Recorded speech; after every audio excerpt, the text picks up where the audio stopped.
Salut tout le monde, c'est Soldax, nous nous retrouvons pour un tout nouveau gameplay sur le jeu Dragon's Dogma Dark Horizon. Je suis tout seul pour cette vidéo. Donc aujourd'hui nous allons faire un petit gameplay dans l'arène de la cruauté, si je ne me trompe pas. C'est soit l'arène de la cruauté, soit la baille noire. Là j'ai décidé de vous faire une vidéo sur les dragons.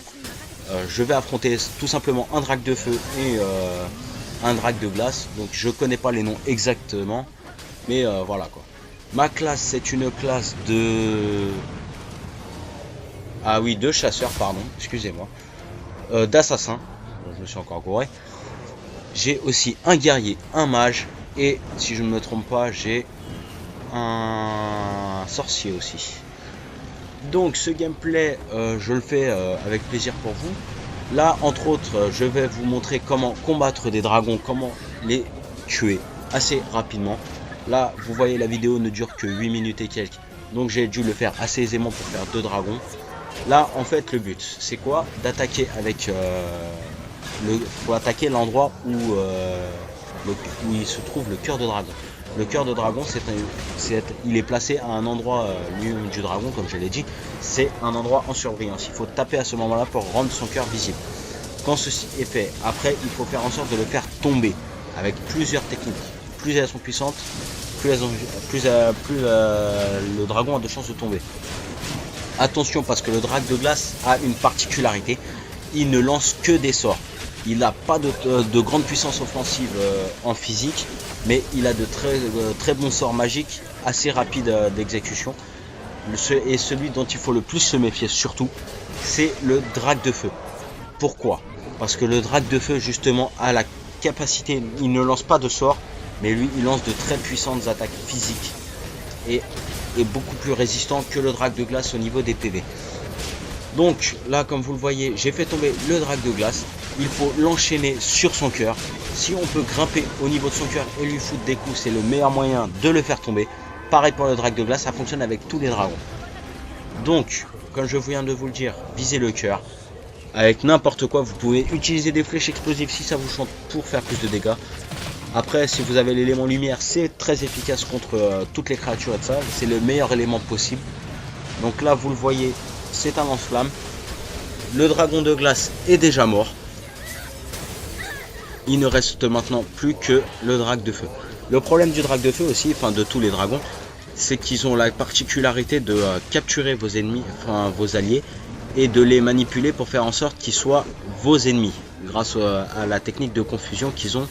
C'est une technique assez farfelue quand ils vous chopent, parce que vous pouvez pas vous libérer comme ça. Si c'est un de vos pions, ça pose pas de problème, il suffit de lui taper dans le bras.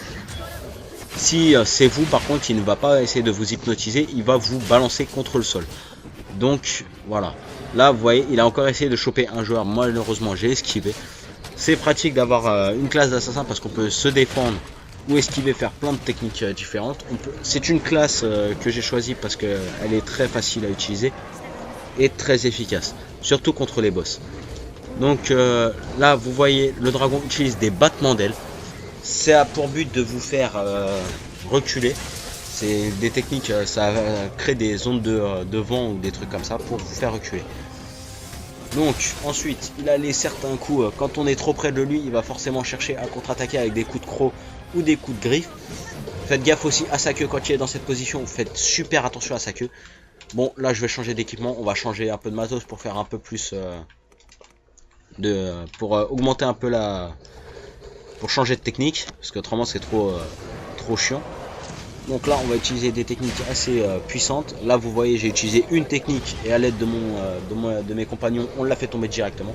Donc là on l'enchaîne directement avec tueur de géants. C'est une technique qui ne se fait que sur les monstres sur lesquels on peut grimper. On grimpe dessus et on les tape avec cette technique. Tant qu'on n'est pas dessus, on ne peut pas l'utiliser. Ensuite, nous allons utiliser la colère barbare. C'est une technique de coup montant. Bon, je les ai pas en aigle, je les ai en version améliorée, c'est tout. Ensuite, il y a la toile de la mort que j'adore utiliser, que je vais exécuter là tout de suite. Regardez. D'abord une colère barbare et ensuite une toile de la mort. Toile de la mort, c'est pratique parce que quand elle est améliorée, on peut l'utiliser pour plusieurs occasions. Notamment, on peut se déplacer sur les côtés de ça latéralement. Le coup suit toujours le même endroit du de là où il a tapé au départ. C'est ça qui est intéressant avec cette technique. J'ai pas besoin de me retourner, il se retourne automatiquement. Attention au crash flamme, bien sûr, du drag de feu, parce qu'autrement, s'il vous touche, il va vous faire tomber et en plus, il va vous faire subir les flammes. Donc voilà. Après, là, il a capturé un pion. Donc là, le but, c'est comme je vous l'ai dit, taper dans la main, pas dans le cœur, ça sert à rien. Faut taper dans la patte du dragon. Là, vous voyez, ça a été efficace puisqu'il est tombé. Ensuite, là, c'est parti pour les sorts. Il est tombé. Donc là, on réenchaîne. Je vais aussi vous parler de ma chaîne YouTube. C'est la chaîne Otaku Soldat X.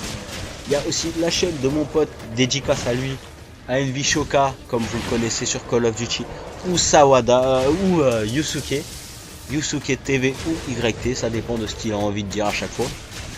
Dédicace à lui, dédicace à ceux qui aiment la vidéo et qui regardent mes vidéos.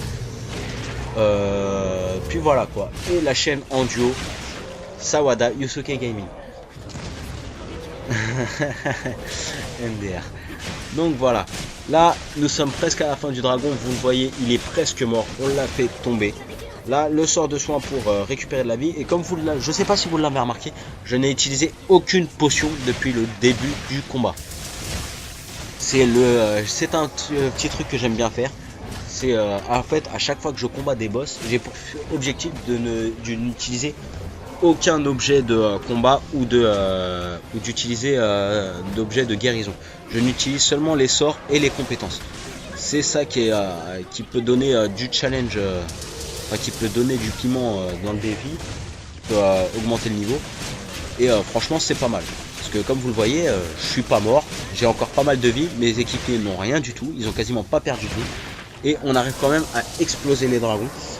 Là, il a encore pris de sacrés dégâts. Aussi, j'ai oublié de vous dire, pour le déstabiliser, le dragon, tapez-lui dans la tête.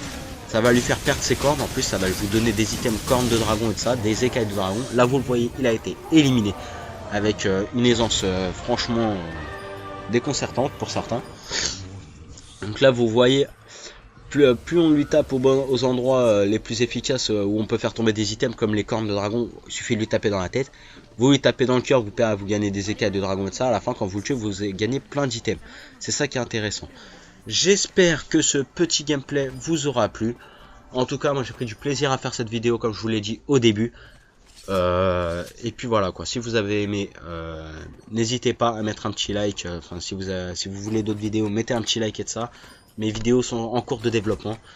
Donc voilà. Je vous dis à très bientôt et on se revoit tout de suite. On se revoit bientôt pour un nouveau gameplay. Salut tout le monde.